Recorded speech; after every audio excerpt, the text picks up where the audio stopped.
BSc second semester के students, आपकी botany में यूनिट 5th मतलब एंजियोस्पर्म मॉर्फोलॉजी।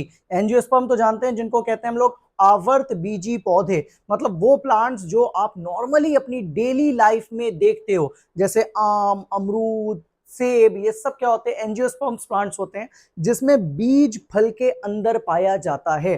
तो उनकी मॉर्फोलॉजी मतलब उनकी संरचना, उनकी शारीरिकी का एक पूरी यूनिट है आपकी 5th यूनिट। और हाँ, ये बॉटनी की सबसे इंपॉर्टेंट यूनिट है। और अगर आपने ये 100% आपने ये यूनिट कंप्लीट कर ली तो आपके मार्क्स बेहतरीन तरीके से आएंगे। साथ ही साथ जो क्लास 11th के स्टूडेंट हैं, तुम्हारा एक पूरा चैप्टर है मेरा भाई एंजियोस्पर्मिक प्लांट्स का, और वहां पर भी आपको क्लास 11th में भी आपको ये पूरी यूनिट पढ़नी पड़ेगी। 12th क्लास में भी आपने इस पूरी यूनिट को पढ़ा होगा, क्योंकि 12th क्लास का जो आपका पहला चैप्टर है जिसका नाम है sexual reproduction in flowering plants, तो वहां पर आपने फ्लावरिंग प्लांट्स में फ्लावर का पूरा स्ट्रक्चर पढ़ा होगा, वो भी मोस्टली पार्ट इसके अंदर प्रेजेंट है। तो ये मस्ट वॉच वीडियो है, 101% एग्जाम में आने वाली वीडियो है। तो कोई भी कॉम्पिटेटिव एग्जाम अगर आप दोगे, इस वीडियो से आपको जरूर जरूर क्वेश्चन मिलेंगे। तो चलो जल्दी से स्टार्ट करें आज का क्लास और देखें हम लोग को इसके अंदर क्या क्या चीजों को कवर करना है।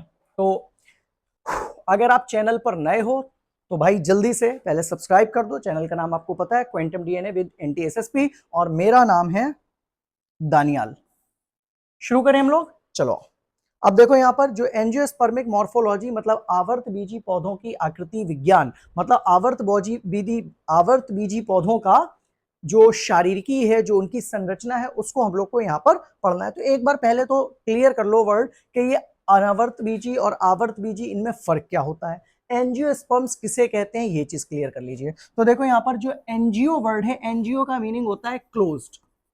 क्लोज्ड का मतलब होता है बंद, मतलब ऐसे प्लांट्स जो कि कैसे हो, क्लोज्ड हो या बंद हो, जिसमें कोई भी चीज कवर्ड हो। और क्या कवर्ड हो? स्पर्म। स्पर्म मींस बीज, मींस सीड, मतलब वो प्लांट जिनके अंदर बीज हमें फल के अंदर बंद दिखाई देते हैं, उनको हम लोग कहते हैं एंजियोस्पर्म प्लांट्स। तो एंजियोस्पर्म प्लांट्स की हम लोग को यहाँ पर मॉर्फोलॉजी कर दी है। जैसे अगर आपने सपोज करो आम वगैरह देखा हो, ठीक है, तो आम में क्या होता है कि आम में बीज जो होता है वो फल के अंदर होता है। तो इसका मतलब क्या हुआ, बीज जो है वो क्लोज्ड है, बीज जो है वो बंद है। ठीक है, तो इस टाइप के सारे प्लांट्स क्या कहलाते हैं, हमारे एंजियोस्पर्म या आवर्त बीजी पौधे कहलाते हैं। तो एंजियोस्पर्म्स का पूरी संरचना को हम लोग को यहाँ पर क्लियरली करना है, तो एक एक बात को जरा ध्यान से देखना। Angiosperms are flowering plants. Angiosperms क्या है?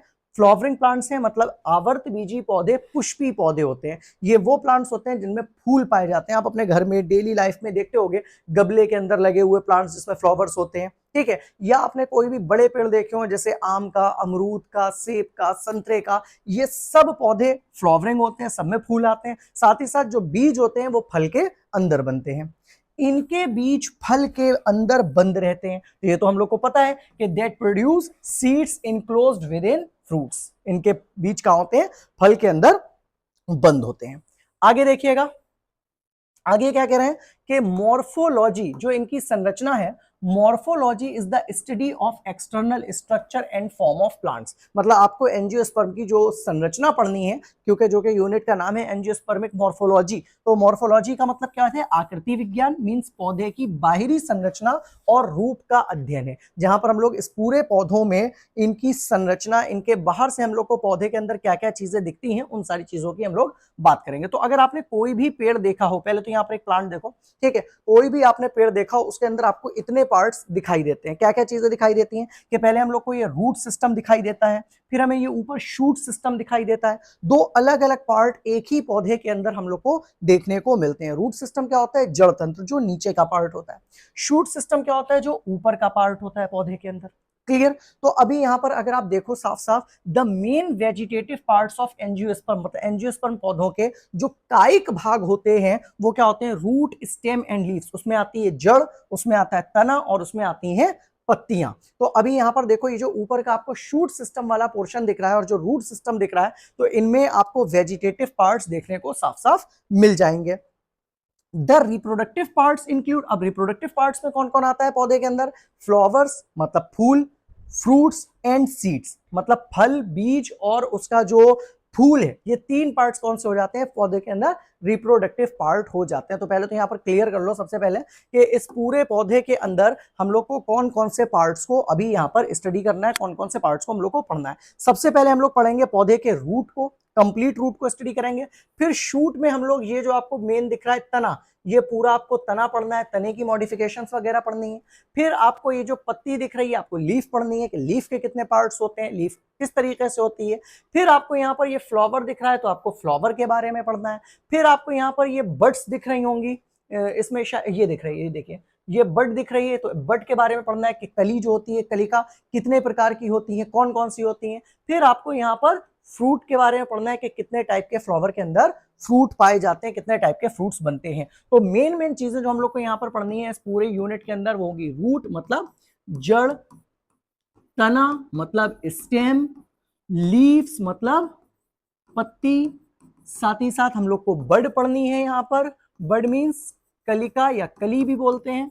फिर इसके बाद में आपको पढ़ना है फ्रूट एंड सीड मतलब बीज और फल। तो इतने पार्ट जब आप पढ़ोगे तो आपकी ये यूनिट फिनिश होगी। वैसे देखो बीएससी सेकंड सेमेस्टर में मोस्टली यूनिवर्सिटीज में क्या होता है एमसीक्यूज एग्जाम होते हैं, ठीक है। तो अभी इसकी हम लोग एमसीक्यू सीरीज भी चलाएंगे, लेकिन यार एमसीक्यूज तभी तुम्हें समझ में आएंगे जब आप टॉपिक को डिटेल में समझे होगे। तो पहले सारे क्लासेस हम इसी वजह से आपके लिए डिटेल्ड डाल रहे हैं कि आप डिटेल ध्यान से समझो, फिर आप एमसीक्यूज की जब सीरीज चलाओगे, एमसीक्यूज जब लगाओगे तो आपको आसानी रहेगी, ठीक है। तो ये सिर्फ एमसीक्यूज रटना नहीं है, हम लोग को 101% चीजों को प्रिपेयर करना है, दिमाग में बसाना है, ताकि आसानी से आप चीजों को अटेम्प्ट कर सको, एग्जाम में आपको किसी भी प्रकार की प्रॉब्लम ना आए। तो चलो अब यहाँ पर सबसे पहला पोर्शन आ गया, सबसे पहला टॉपिक आ गया हम लोग का रूट्स के जड़ें कितनी प्रकार की होती हैं और जड़ें कौन कौन सी होती हैं। तो रूट्स में देखिएगा, the root is the underground part of the plant that develops from the radicle of the embryo. अभी आप पीछे डायग्राम में देख चुके हो कि जो जड़ थी वो पौधे का भूमिगत भाग था। भूमिगत भाग मतलब जो भाग जमीन के अंदर पाया जाता हो या जमीन के नीचे हो, जो भ्रूण के रेडिकल से विकसित होता है। अब ये भ्रूण क्या है और रेडिकल क्या है, इस बात को जरा आप थोड़ा सा क्लियर कर लो मेरे साथ। देखो, जो भी कोई बीज होता है उस बीज के अंदर एक ऐसे करके एम्ब्रियो होता है, ठीक है। जो भी कोई बीज हम लोग देखते हैं उस बीज के अंदर क्या होता है, ऐसे करके एक एम्ब्रियो होता है, और उस एम्ब्रियो में, उस भ्रूण में जो ऊपर का भाग होता है ये, इसको कहते हैं प्ल्यूम्यूल। क्या कहते हैं? प्ल्यूम्यूल। और ये नीचे का जो भाग होता है इसको कहते हैं हम लोग रेडिकल। रेडिकल को हिंदी में आप बोलते हो मूलांकुर।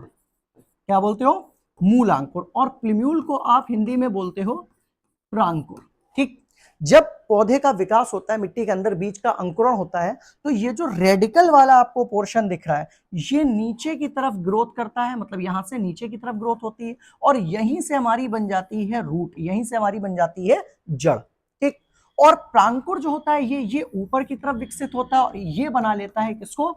स्टेम को, मतलब तने को। और फिर तने से ही हम लोग का सारे भाग, पत्ती हो गई, फल हो गए, फ्रूट्स हो गए, लीव्स हो गई और फ्लावर्स हो गए, वो सब वहां से विकसित करते हैं। तो अभी आपको ये चीज ध्यान रखनी है कि जड़ का निर्माण कहां से हो रहा है? जड़ का निर्माण रेडिकल से, मतलब मूलांकुर से हो रहा है। क्लियर? आगे देखिए, roots usually grow downwards into the soil showing the positive geotropism। इस लाइन को आपको समझना बहुत जरूरी है कि जो रूट्स हैं वो यूजुअली, मतलब सामान्यतः ज्यादातर, ग्रो डाउनवर्ड्स। आप किसी भी पेड़ के अंदर देखो, जैसे ये पेड़ है, ये जमीन है, ठीक है, तो जो जड़ें होती हैं वो नीचे की तरफ ग्रोथ करती है, ठीक है। तो डाउनवर्ड्स जा रही है, नीचे की तरफ वृद्धि करती हैं। इनटू द सॉइल शोइंग, ठीक है, मिट्टी के अंदर जाती हैं और क्या प्रदर्शित करती हैं? पॉजिटिव। पॉजिटिव मींस धनात्मक। जियोट्रोपिज्म, जियो का मतलब होता है भूमि, जियो मीन्स भूमि, और ट्रोपिज्म शब्द यूज करते हैं जब कोई किसी की तरफ आकर्षित होता है या अट्रैक्ट होता है। तो अगर हम लोग जनरली देखें कि हमारी जो जड़ें हैं वो मिट्टी की तरफ वृद्धि कर रही हैं, मतलब वो जियोट्रोपिज्म पॉजिटिव शो कर रही हैं, वो मिट्टी की तरफ आकर्षित होकर नीचे की तरफ ग्रोथ कर रही हैं, ठीक है। तो उसी को हम लोग हिंदी में कह सकते हैं जड़ सामान्यतः मिट्टी की ओर, नीचे की ओर बढ़ती है और धनात्मक भू आकर्षण जियोट्रोपिज्म दिखाती है। मतलब भू आकर्षण मतलब जमीन की तरफ, भूमि की तरफ आकर्षित होती है। क्लियर? जबकि अगर आप तने को देखो, तना भूमि से अपोजिट ऊपर डायरेक्शन में जाता है, ठीक है, तो ये निगेटिव जियोट्रोपिज्म शो करता है। कौन? तना। आगे देखिएगा, रूट्स परफॉर्म फंक्शंस लाइक। अब जड़ें क्या क्या काम करती हैं ये सभी लोग को पता होगा भाई, जड़ें क्या करती हैं? पौधे को जल देती हैं, लेकिन उसके अलावा भी कई काम करती हैं। Roots perform functions like absorption, roots क्या करती हैं, जल का अवशोषण करती हैं, तो absorption of water. And minerals, जितने भी मिट्टी के अंदर मिनरल्स होते हैं जो पौधे के लिए आवश्यक है, उसको लेती हैं। एनकरेज, एनकरेज मींस पौधे को सहारा देती हैं, सीधा खड़ा रखती हैं, क्योंकि अगर भाई ये इस तरीके से जड़ें लगी हुई होंगी, ठीक है, तभी पौधे को क्या सपोर्ट मिलेगी, तो पौधे को सपोर्ट देती हैं। एंड स्टोरेज ऑफ फूड, और कुछ जड़ें क्या होती हैं जो अपने अंदर भोजन जमा करके रखती हैं और उनको हम लोग खाते भी हैं। कुछ पौधों की जड़ें हम लोग खाते हैं। कौन कौन सी पौधों की जड़ें खाते हैं वो भी हम लोग आगे इसी टॉपिक के अंदर पढ़ेंगे। तो जड़ें जल खनिजों का अवशोषण करती हैं, पौधे को सहारा देती हैं और भोजन का भंडारण करती हैं, मतलब अपने अंदर भोजन भी जमा करके रखती हैं। तो जल्दी से बताओ भाई, जड़ें अपने अंदर भोजन किस रूप में जमा करके रखती हैं? ठीक है, तो यहां पर सही ऑप्शन हो जाएगा हमारे पास स्टार्च। जड़ें किस रूप में जमा करती हैं? स्टार्च के रूप में अपने अंदर भोजन को जमा करके रखती हैं। फिर आया हमारा यहाँ पर टॉपिक टाइप्स ऑफ रूट्स, मतलब जड़ों के प्रकार। तो बेसिकली अगर आप यहाँ पर देखो एनसीईआरटी गाइडलाइंस में या एनसीईआरटी में आपके पास दो तरीके की जड़ों के डायग्राम्स दे रखे हैं, वही हम लोग को दो टाइप यहाँ पर जड़ों के पढ़ना है। एक तो हो गया हमारा टैप रूट सिस्टम, मतलब जिसको नलिका जड़ तंत्र कहते हैं, और दूसरा हमारा हो गया फाइब्रस रूट सिस्टम, जिसको हम लोग रेशेदार जड़ तंत्र कहते हैं। तो ये दोनों ही जड़ें हैं, लेकिन ये दोनों अलग अलग पौधों की जड़ें हैं। तो अभी हम लोग यहाँ पर देख रहे हैं कि दोनों टाइप की जड़ों में क्या फर्क होता है।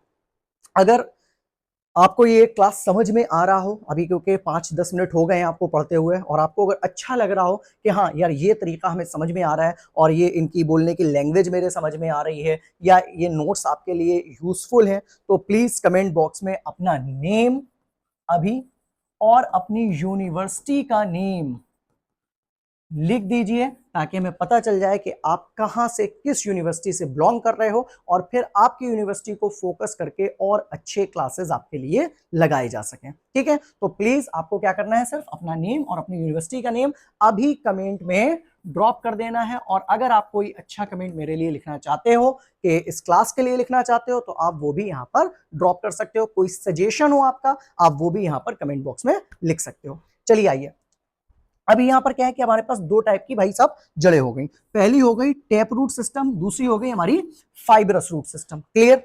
अब जो हमारी टैप रूट सिस्टम है, तो जरा ध्यान से देखो। देखो टैप रूट सिस्टम में क्या होता है कि एक ये जड़ ऐसे करके सीधी है, दिख रही है आपको? एक जड़ यहां पर बिल्कुल ऐसे करके, बिल्कुल ये देखो, बिल्कुल ये सीधे तरीके से ऐसे एक मेन जड़ हो गई। अब इस मेन जड़ के अलावा कुछ जड़ें यहां से दूसरी निकली हैं, यहीं से। तो इसका मतलब क्या हुआ, एक जड़ जो मेन है वो हो गई हमारी प्राइमरी रूट या प्राथमिक जड़। ठीक, अब इससे जितनी ये ब्रांचेस निकल रही हैं, इनको हम लोग लेटरल जड़ें या इनको हम सेकेंडरी जड़ें कह सकते हैं। तो टैप रूट सिस्टम के अंदर क्या होता है, एक मुख्य जड़ होती है और फिर ऐसे साइड बाय साइड जड़ें उसके निकली रहती हैं। जबकि ये दूसरा जो हमारा फाइब्रस रूट सिस्टम है या रेशेदार रूट सिस्टम है, यहां पर आपको कोई भी प्राइमरी रूट इस प्रकार से मेन नहीं दिख रही है, और एक ही पॉइंट से अगर आप देखो सारी जड़ें एक ही पॉइंट से यहां से अराइज हो रखी हैं और एक ही पॉइंट से सारी पौधे की जड़ें निकली हुई हैं। तो ऐसा कहलाता है फाइब्रस रूट सिस्टम। ज्यादातर जितने आपके मोनोकॉट पौधे होते हैं, मोनोकॉट कौन से होते हैं, एक बीज पत्री पौधे, जैसे जितनी आपकी ग्रास है, जितनी आपकी घास वगैरह है, या गेहूं है, चावल है, गन्ना है, इन सब में आपकी क्या होती है, फाइब्रस रूट सिस्टम पाया जाता है। जबकि आपके जितने भी डाइकॉट पौधे होते हैं, मतलब द्विबीज पत्री पौधे होते हैं, उनके अंदर सब में आपके टैप रूट सिस्टम पाया जाता है। तो जो आप बड़े पौधे देखते हो उन सब में आपको ये सिस्टम मिलेगा, और जितने आप छोटे पौधे देखोगे उनके अंदर आपको ये वाला root system, fibrous root system देखने को मिलेगा। तो चलो जल्दी से इनके हम लोग नोट्स देख लें कि क्या आप लिख सकते हो, क्योंकि अब तो आपने क्लियरली देख लिया है रूट्स, तो आपको यहाँ पर बहुत आसानी के साथ समझ में आना चाहिए। टैप रूट सिस्टम में क्या होता है, नलिका जड़ में, या इसको मूसला जड़ भी कहीं कहीं पर लिखते हैं, तो मूसला जड़ में क्या होता है, the tap root system develops from the primary root and grow deep into the soil. मतलब यहां पर क्या होती है, एक प्राइमरी जड़ होती है, जैसे कि अभी हम लोग ने देखा कि एक प्राइमरी जड़ थी और फिर वहां से ऐसे करके सेकेंडरी जड़ें निकली हुई थी। तो यही तो चीज थी, एक प्राइमरी जड़ है और वहां से सेकेंडरी जड़ें निकली होती हैं। तो नलिका जड़ तंत्र प्राथमिक जड़ से विकसित होती है और मिट्टी में गहराई तक बढ़ती है। क्लियर? आगे देखिए, आगे क्या कह रहे हैं, it is common in dicot plant, तो ज्यादातर ये किसमें होती है, द्विबीजपत्री पौधों में, डाइकॉट पौधों में होती है। डाइकॉट पौधों के बहुत से एग्जांपल है, जैसे हमने यहाँ पर मस्टर्ड का लिख दिया है, सरसों का एग्जांपल लिख दिया है, मटर का एग्जांपल लिख दिया है, ठीक है। वैसे ही आप किसी का भी अमरूद का लिख सकते हो, आम का लिख सकते हो, आप नीम का लिख सकते हो। तो इन सब में डाइकॉट पौधे हैं, इन सब में आपकी मूसला जड़ें पाई जाती हैं। अब दूसरी जड़ें जो आपने अभी देखी थी वो कौन सी थी, फाइब्रस रूट सिस्टम, रेशेदार जड़ तंत्र। इन दिस सिस्टम, अब रेशेदार जड़ तंत्र क्या होती है, इस प्रकार के सिस्टम में the primary root is replaced by many thin roots. अब इसमें जो प्राइमरी रूट है वो बहुत सी छोटी छोटी रूट्स में आपने देखा इस तरीके से ऐसे करके बदल गई, मतलब कोई भी यहां पर प्राइमरी रूट नहीं बचती, ठीक है। कोई एक मेन मूसला जड़ नहीं थी जहां से निकली हूं, यहां पर सारी छोटे छोटे ऐसे करके रेशेदार धागों के रूप में अलग अलग जड़ें थी, ठीक है। तो इस तंत्र में प्राथमिक जड़ की जगह पतली जड़ें बन जाती हैं। अब ये किसमें पाई जाती हैं, अभी आपने बोला था कि ये मोनोकॉट पौधों में पाई जाती हैं, तो साफ साफ लिखा है it is common in monocot plant like wheat and rice, जैसे गेहूं हो गए, धान हो गए, इन सब में आपकी ये मोनोकॉट पौधों में ये जड़ें पाई जाती हैं। अगला टॉपिक जड़ों से ही रिलेटेड आता है हम लोग के पास, मॉडिफिकेशन ऑफ रूट्स। जब आपने जड़ें पढ़ी तो अब आप पढ़ोगे जड़ों का रूपांतरण। अभी हम लोग सिर्फ जड़ ही पढ़ लें, फिर अभी स्टेम पढ़ेंगे, फिर लीव्स पढ़ेंगे, ऐसी एक एक चीज आपकी क्लियर हो जाएगी। तो ये फिर आपसे बोल रहे हैं कि ये क्लास आपके लिए सबसे ज्यादा इंपॉर्टेंट है। एक एक चीज का डायग्राम आपको क्लियरली देखने को मिलेगा। मतलब इस क्लास के बाद मेरी 101% गारंटी है कि प्लांट के स्ट्रक्चर के बारे में तुम्हें कोई भी दिक्कत नहीं हो सकती, 101%। तो ये क्लास तुम बहुत ध्यान से देखना। तो जल्दी से यहां पर शुरू कर रहे हैं। Roots may be modified to perform special functions. यहां पर जो जड़ें हैं वो बहुत स्पेशल टाइप के फंक्शंस को प्रदर्शित करती हैं, ठीक है। जैसे आप देखो तो रूपांतरण का मतलब क्या होता है, मॉडिफिकेशन। मॉडिफिकेशन क्या होता है, जैसे आप कोई एक है, जड़ है, जड़ का काम क्या होता है, पानी को अवशोषित करना। अब अगर इसके अलावा वो कई एक फंक्शन कर रही है तो इसको हम लोग कहेंगे रूपांतरण या मॉडिफिकेशन। तो जड़ें विशेष कार्य करने के लिए रूपांतरित हो सकती हैं। अब कौन कौन से काम जड़ें कर सकती हैं, पहले तो यहाँ पर डायग्राम में आप देखो क्लियरली सामने, अरे मार्कर गिर गया भाई। पहले तो आप क्लियरली सामने देखो, पहला क्या है, स्टोरेज रूट, भंडारण जड़ें। दूसरी क्या है, सपोर्ट रूट, सहारा जड़ें।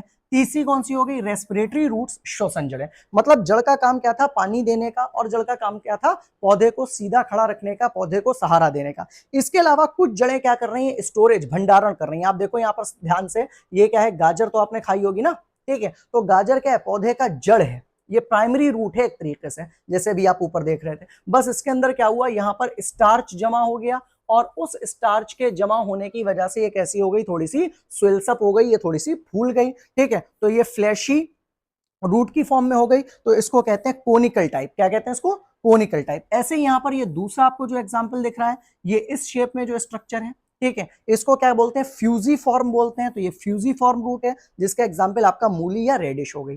फिर आपका तीसरा आता है नेपी फॉर्म, जो इस फॉर्म में, इस शेप में आपको देखने को मिलेगा, और ये क्या है, शलजम, टर्निप का एग्जाम्पल है यहाँ पर, इसको कहते हैं हम लोग नेपी फॉर्म रूट्स। तो नेपी फॉर्म, फ्यूजी फॉर्म या कोनिकल, ये तीनों जो एग्जाम्पल हैं वो किसके, स्टोरेज रूट के। मतलब ये तीनों पौधे अपने अंदर खाना जमा करते हैं, कहां पर, अपनी जड़ों में। क्लियर। इसके अलावा अगर आप दूसरा देखो, सपोर्ट रूट्स या सहारा देने के लिए जो जड़ें होती हैं, तो बहुत बार पौधे के अंदर आप देखो इस तरीके से जो लताएं निकलती हैं पौधे की, वो नीचे आकर यहाँ पर मिट्टी के अंदर चिपक जाती हैं, ठीक है। तो जिनको हम लोग कहते हैं प्रॉप रूट्स, और फिर यहां से ही नया पौधा विकसित हो जाता है, ठीक है। तो ये ज्यादातर किसमें होते हैं, ये बरगद में होती हैं, जिसका साइंटिफिक नेम होता है फाइकस रिलीजियोसा। तो बरगद की, तभी आप देखो जहां पर एक बरगद का पेड़ होगा वहां पर छोटे छोटे कई एक पेड़ ग्रो करने लगते हैं, क्योंकि जो लताएं होती हैं वो जमीन के अंदर आती हैं, वहां से जड़ बन जाती है, और फिर नए प्लांट्स वहां से ग्रोथ करते हैं। ऐसे कुछ पौधों के अंदर रेस्पिरेटरी जड़ें पाई जाती हैं, श्वसन के लिए, सांस लेने के लिए जड़ें होती हैं। ये स्पेशल केस है, और ये ज्यादातर वहां पर पाए जाते हैं जहां पर मैंग्रोव एरिया होता है। मैंग्रोव एरियाज क्या होते हैं, जहां पर देखो ये मिट्टी का रीजन है, और यहाँ आगे क्या है, पानी का रीजन है। तो मिट्टी और पानी जहां पर मिलते हैं, और ज्यादातर ऐसे पानी सलाइन वाटर होता है। सलाइन वाटर मतलब नमकीन वाटर होता है, या मेरीन वाटर होता है, समुद्री जल होता है, ठीक है। अब वहां पर पानी के, मतलब मिट्टी के अंदर सांस लेने के लिए प्रॉब्लम होती है, सैलिनिटी की वजह से, नमक की वजह से। तो जड़ें ये मिट्टी से ऐसे करके बाहर को निकल आती हैं। देखो ये बाहर को निकली हुई जड़ें आपको दिख रही हैं, ठीक है, ये देखो निकल आई बाहर को। तो ये जड़ें बाहर आकर इन जड़ों के अंदर देखो, अगर आपको दिख रहे हो तो छोटे छोटे से छेद हैं, और ये छेद कहलाते हैं न्यूमेटोफोर्स। और न्यूमेटोफोर्स के थ्रू ये सांस लेती हैं, ऑक्सीजन को इनहेल करती हैं, ऑक्सीजन को अंदर लेकर जाती हैं। तो इनको क्या कहते हैं हम लोग, रेस्पिरेटरी जड़ें कहते हैं। तो ये 3 टाइप हो गए यहाँ पर हम लोग के जड़ों के मॉडिफिकेशंस। तो अब पहला क्या है हमारा, स्टोरेज जड़ें या भंडारण जड़ें। तो भंडारण जड़ों का क्या काम होता है, सिंपल सा देखिए, these roots store food material, ये अपने अंदर भोजन का भंडारण करते हैं। एग्जाम्पल इंक्लूड, जिसमें आपने कैरेट पढ़ा, रेडिश पढ़ा, बीटरूट, मतलब आपने मूली, शलजम और गाजर यहाँ पर आपने एग्जाम्पल की फॉर्म में पढ़े, चुकंदर भी इसी में आता है। दूसरी हो गई हमारी प्रॉप रूट्स या सहायक जड़ें, जो पौधे को सपोर्ट देती हैं, जिसमें आपने बरगद का भी एग्जाम्पल पढ़ा था। तो these roots arises from branches and support, ये अपनी ब्रांचेस निकाल लेती हैं और मिट्टी के साथ जुड़कर सपोर्ट देती हैं, पौधे को सहारा देती हैं। एग्जाम्पल आपका हो गया बनियन ट्री, हो गया आपका बरगद का पेड़। फिर तीसरी हो गई हम लोग की न्यूमेटोफोर्स, जो अभी हम लोग देख रहे थे डायग्राम में, कि जहां पर सांस लेने के लिए देखो वर्ड आ रहा है न्यूमा, तो PNEUMA, ये कहीं पर भी वर्ड आता है तो ये लंग्स या एयर से रिलेटेड होता है। तो यहां पर भी श्वसन हो रहा है, सांस लेने के लिए जड़ें यहां पर यूज कर रही हैं। तो क्लियरली लिखा है दीज आर स्पेशलाइज्ड रूट, ये विशेष प्रकार की जड़ें हैं for respiration in marshy soil. Marshy soil का मतलब होता है दलदल वाली जहां पर जमीन हो, जहां पर मिट्टी के अंदर ऑक्सीजन आसानी से ना मिलती हो। एग्जाम्पल मैंग्रोव प्लांट, तो जितने भी मैंग्रोव पौधे होते हैं उनके अंदर इस टाइप की जड़ें आपको देखने को मिलती हैं। तो अब जड़ के बाद यहां पर हम लोग की जड़ क्लियर हो गई। अब जड़ के बाद पौधे का सेकंड पार्ट आया और सबसे इंपॉर्टेंट पार्ट, जिसको हम लोग कहते हैं स्टेम या तना। तना देखो नहीं देखो आप स्टेम, जल्दी से बोलो। स्टेम तो आपने देखी है ना पौधों की। तो अभी हम लोग यहाँ पर, जैसे आपने रूट के अंदर सारी चीजें डिटेल में एक एक चीज पढ़ी, वैसे ही अभी हम लोग यहाँ पर स्टेम के बारे में एक एक चीज डिटेल में पढ़ने वाले हैं। तो देखो जरा जल्दी से, क्या होती है stem? The stem is the aerial part of plant that develops from the plumule of the embryo. जो स्टेम होती है वो पौधे के एरियल भाग, एरियल भाग मतलब वायवीय भाग, एरियल भाग मतलब वायवीय भाग। आप अगर किसी भी पेड़ को देखते हो, देखो यहाँ पर ये सपोज करो ये मिट्टी है, ये मिट्टी के नीचे जड़ें थी, तो जड़ के ऊपर का जो भी भाग होगी ये स्टेम हो गई। तो स्टेम क्या हो गई, वायु के संपर्क में है, तो इसको हम लोग वायवीय या एरियल भाग बोल रहे हैं। और अभी पीछे हम लोग पढ़े थे कि स्टेम कहां से विकसित होती है, दैट डेवलप्स फ्रॉम द प्लिम्यूल। तो पौधे के ऊपर देखा था बीच में, आपने पीछे भी डायग्राम में हम लोगों को बताया था कि ऊपर का जो भाग होता है प्लिम्यूल, नीचे का भाग रेडिकल, रेडिकल से निकलती है जड़, प्लिम्यूल से निकलता है स्टेम। ठीक है, तो जो प्लिम्यूल से विकसित होती है।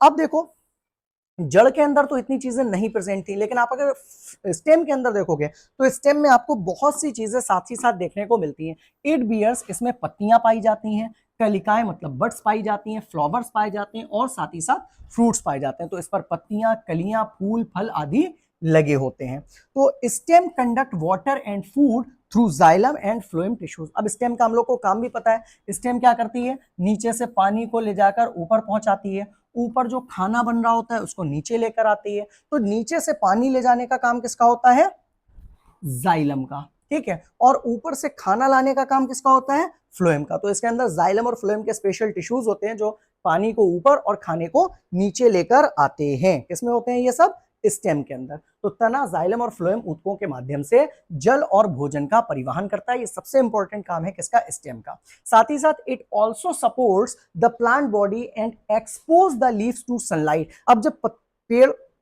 सीधा खड़ा होता है तो ये क्या करता है, पहले तो सहारा मिल रहा है पौधे को, साथ ही साथ स्टेम पत्तियों को ऊपर की तरफ लेकर जाता है, और ऊपर की तरफ ले जाने से पत्तियों में क्या होता है कि पत्तियां धूप के लिए, ठीक है, धूप की तरफ दिख जाती हैं, और जब धूप पड़ती है पत्तियों से तो वो सनलाइट से उसको, पौधे को खाना वगैरह बनाकर देती हैं। ठीक है, तो अब यहाँ पर आ गया हमारा स्टेम के टाइप्स। तो कई एक स्टेम्स की मॉडिफिकेशन है, स्टेम्स के टाइप है, तो इस चार्ट को भी हम लोग समझेंगे। उससे पहले आप यहाँ पर देख लो नेक्स्ट हेडिंग क्या बनने वाली है हमारी, मॉडिफिकेशन ऑफ स्टेम या तने का रूपांतरण। तो ये हो गया हमारा तने के अलग अलग प्रकार के रूपांतरण। तो अब जरा जल्दी से देखो तने के अंदर कौन कौन से भाग पाए जाते हैं और कौन से भाग प्रेजेंट हैं स्टेम के अंदर। तो यहाँ पर अब जो हमारा स्टेम है, स्टेम में अगर आप ध्यान से देखोगे ये रही हमारी पूरी, अच्छा ये मार्क करने के लिए हमने, ये रही हमारी पूरी स्टेम। ठीक है, तो स्टेम के अंदर जैसे आप जानते हो क्या है, ये देखो पत्ती भी स्टेम के अंदर होती है, ये देखो पत्तियां हैं, साथ ही साथ यहाँ से बड्स निकली होती हैं जो आपको दिख रही हैं। इसके अलावा पत्ती के अंदर और क्या क्या होता है, फ्रूट्स भी पत्ती के अंदर बोल रहे हैं। स्टेम के अंदर क्या होता है, फ्रूट्स भी स्टेम से ही जुड़ी हुई होती है। जो आपके फ्रूट के बाद में जो आपके फ्लावर्स हैं वो भी आपके कहां पर, स्टेम के ही थ्रू जुड़े रहते हैं। तो एंजियोस्पर्म पौधे के अंदर अगर आप देखोगे तो आपको 3 प्रकार की मॉडिफिकेशन, मतलब 3 प्रकार के रूपांतरण दिखेंगे। मीनिंग 3 तरीके से अलग अलग रूपों में हमें तना देखने को मिल सकता है।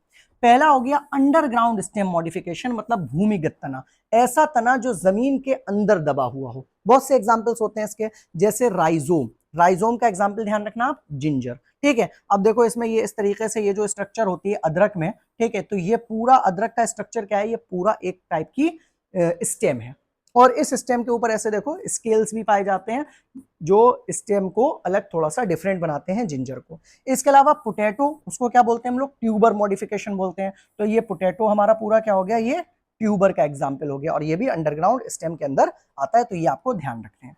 इसके बाद दूसरा जो हमारा पोर्शन है वो कौन है, एरियल स्टेम मॉडिफिकेशन, के जो वायवीय हैं, जो वायु के संपर्क में है। वैसे तना यहाँ पर ये भूमिगत है, आलू जमीन के अंदर होता है, आपकी राइजोम जो है जिंजर वो जमीन के अंदर होती है। ठीक है, ऐसे ही आपका प्याज, अनियन भी इसी का एग्जाम्पल है अंडरग्राउंड स्टेम का। एरियल स्टेम मॉडिफिकेशन में आपका क्या हो गया, वायवीय तना रूपांतरण। अब वायवीय तना रूपांतरण में पहला क्या हो गया, स्टेम टेंड्रिल्स। टेंड्रिल्स क्या होते हैं, आपने बहुत बार देखा होगा, जैसे सपोज करो ये किसी पेड़ का तना है, अब इस तने से यहां पर ऐसे करके एक स्प्रिंग जैसी संरचना निकली होगी। ठीक है, और वो स्प्रिंग क्यों निकले होते हैं कि अगर पेड़, क्योंकि ये ऐसे पेड़ बेल की फॉर्म में होते हैं। ठीक है, बेल क्या होती है, देखा होगा जिसकी स्टेम बहुत पतली सी होती है, तो ये दीवार पर कहीं पर सहारा लेकर ऊपर की तरफ इससे चढ़ने लगते हैं, तो ये स्प्रिंग जैसा संरचना क्या कहलाती है, टेंड्रिल कहलाती है। जैसा कि आपने देखा होगा ग्रेप वाइन्स में, मतलब अंगूर के पौधे के अंदर आपने इस टाइप के स्ट्रक्चर्स देखे होंगे। इसके अलावा स्टेम थॉर्न, दूसरा जो मॉडिफिकेशन है, दूसरा जो रूपांतरण है वो है कांटों का। आपने बहुत से पौधों में, जैसे बोगनविलिया हो गया, ठीक है, इन सब में आपने देखे होंगे कि जैसे ये तना है, अब इस तने के अंदर ऐसे करके कांटे निकले होते हैं। ठीक है, तो ये कांटे क्या है, तने के ऊपर एक रूपांतरण या एक मॉडिफिकेशन की फॉर्म में हो गया, बोगनविलिया इसका एग्जाम्पल है।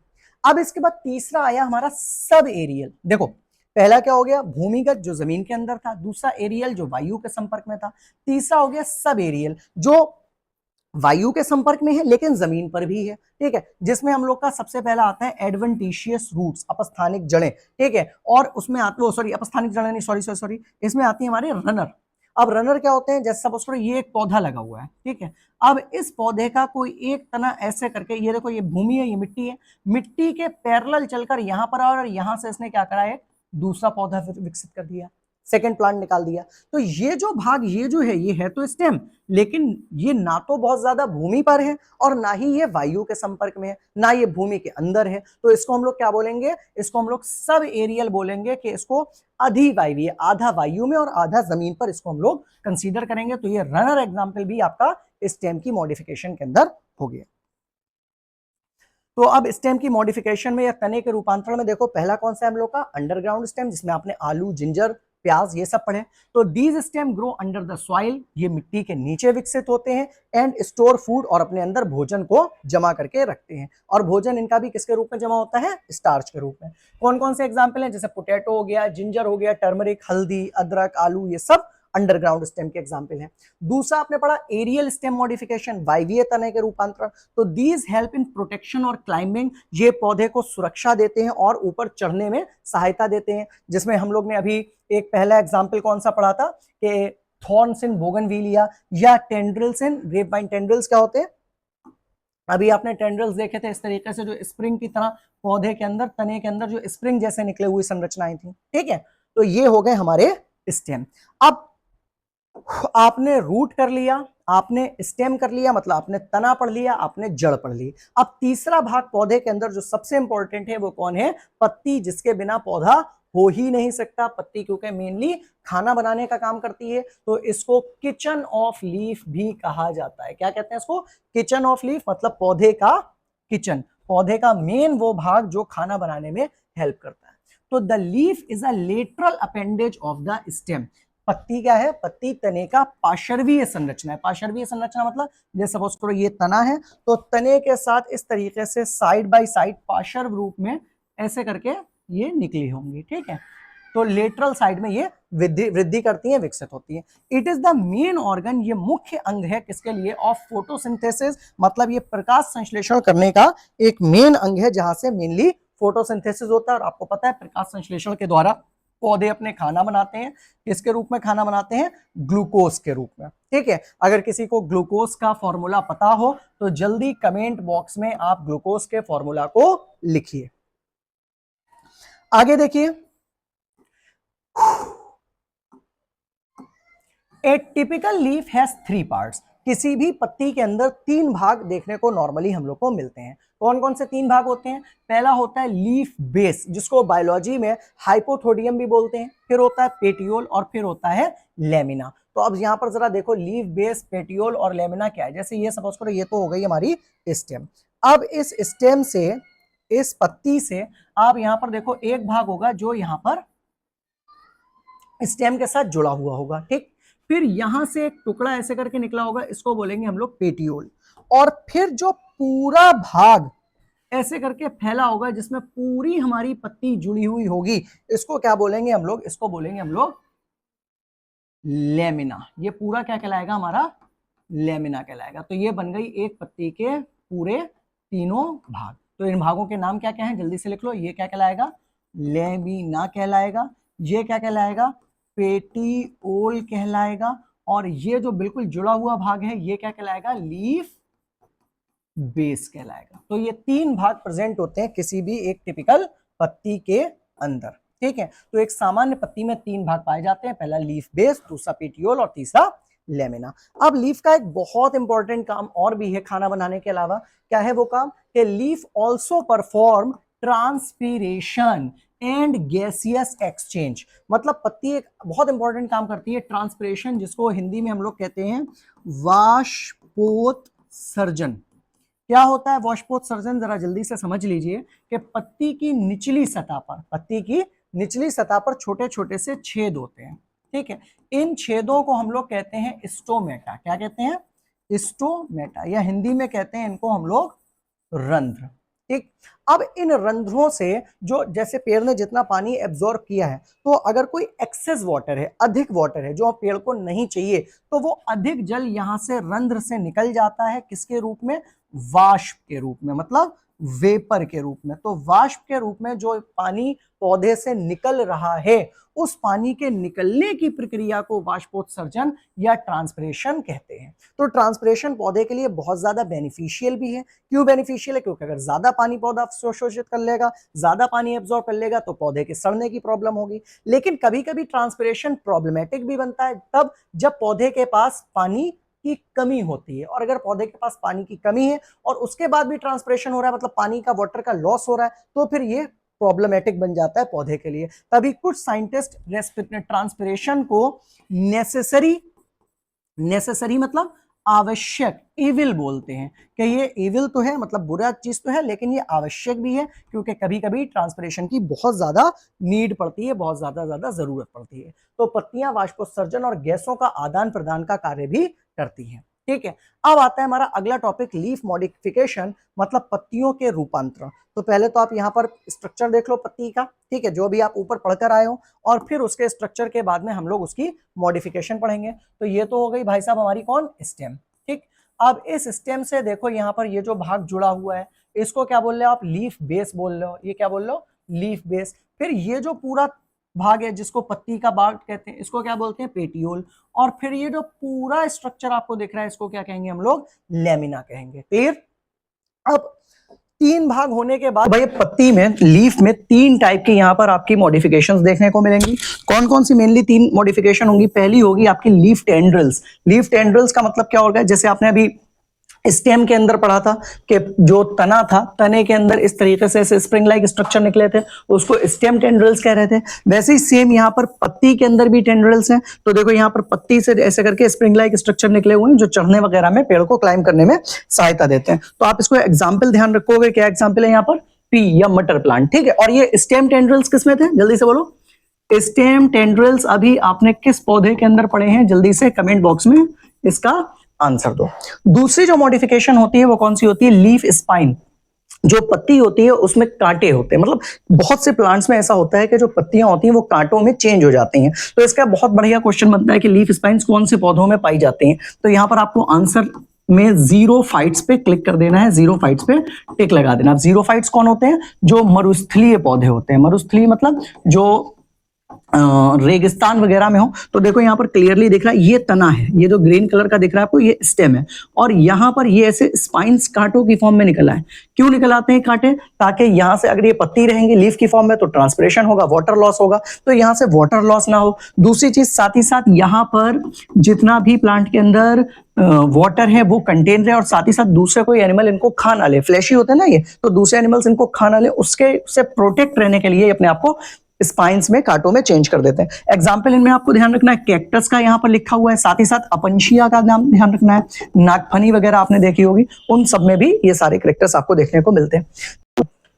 और जो थर्ड मॉडिफिकेशन है वो कौन सी हम लोग की, फ्लैशी लीव्स मतलब मांसल पत्तियां। तो कुछ प्लांट्स ऐसे होते हैं जैसे आपकी अनियन हो गई, प्याज, इसमें आपको दिखती है ये ऐसे करके लीव्स, जिसको आप खाते हो, प्याज की जो पत्तियों को आप खा रहे हो, ठीक है, तो ये कैसी होगी, फ्लैशी लीफ हो गई, जैसे अनियन या प्याज वगैरह में होती है। तो तीन हमारी मॉडिफिकेशन हो गई पत्तियों की, पहली लीफ टेंड्रिल, दूसरी लीफ स्पाइन, और तीसरी हमारी फ्लैशी मतलब मांसल लीव्स। अब इसके बाद में हमारा आगे जो टॉपिक आ रहा है, ठीक है, तो आपको ये पता है कि लीव्स में be modified for special functions, अपने विशेष प्रकार के कार्य करने के लिए पत्तियां अलग अलग रूपांतरित हो सकती हैं। अब कौन कौन से एग्जांपल सभी हम लोग ने यहाँ पर पढ़े, देख लो एक बार। स्पाइन्स इन कैक्टस, जैसे आपका जो कैक्टस है, ठीक है, उसमें कांटे में बदल जा रही हैं पत्तियां, मटर में कुंडलियां मतलब टेंड्रिल्स बन जा रही हैं, और प्याज में क्या बन जा रही हैं, फ्लैशी लीव्स बन जा रही हैं। क्लियर। अब अगला टॉपिक यहाँ पर हम लोग का आता है बड मतलब कलिका। कलिका मीन्स कली, जो आप पौधे के अंदर देखते हो ना, कली निकली हुई कलिका, जहां से एक नया ब्रांच भी ग्रो करती है, तो वो क्या होती है, देखिए इधर, A bud is a underdeveloped shoot that can grow into a branch or flower। मतलब फली एक अविकसित तना है जो शाखा या फूल में विकसित हो सकती है। अब अगर देखो कोई भी, जैसे सपोज करो आपने कोई पेड़ देखा, ये एक पेड़ है, अब इस पेड़ से सपोज करो यहां से एक कलिका निकल रही है, ये देखो ये कलिका निकली। अब हो सकता है आगे चलकर ये कलिका या तो किसी फूल में बदल जाए, या फिर अगर सपोज करो इस टाइप से कोई यहाँ पर कलिका थी, जैसे एक ये कलिका थी, तो ये भी हो सकता है आगे चलकर ये कलिका एक दूसरी कोई ब्रांच बना ले, कोई एक शाखा बना ले। तो बड्स किस किस में, कलियां किस किस में डेवलप होती हैं, या तो ये यहाँ से फ्लावर बना सकती हैं, पुष्प बना सकती हैं, फूल बना सकती हैं, या फिर कलिका यहाँ से क्या बना सकती है, ये कोई ब्रांच मतलब कोई शाखा बना सकती है और नए पौधे के नए स्टेम में डेवलप हो सकती है। ठीक है। अब बड्स आर प्रोटेक्टेड बाय, जो आपकी कलिकाएं होती हैं या बड्स होती हैं, ये प्रोटेक्टेड रहती हैं किससे, बड स्केल्स से। इनके ऊपर कुछ स्केल्स लगे होते हैं जिनके द्वारा ये संरक्षित या सुरक्षित रहती हैं।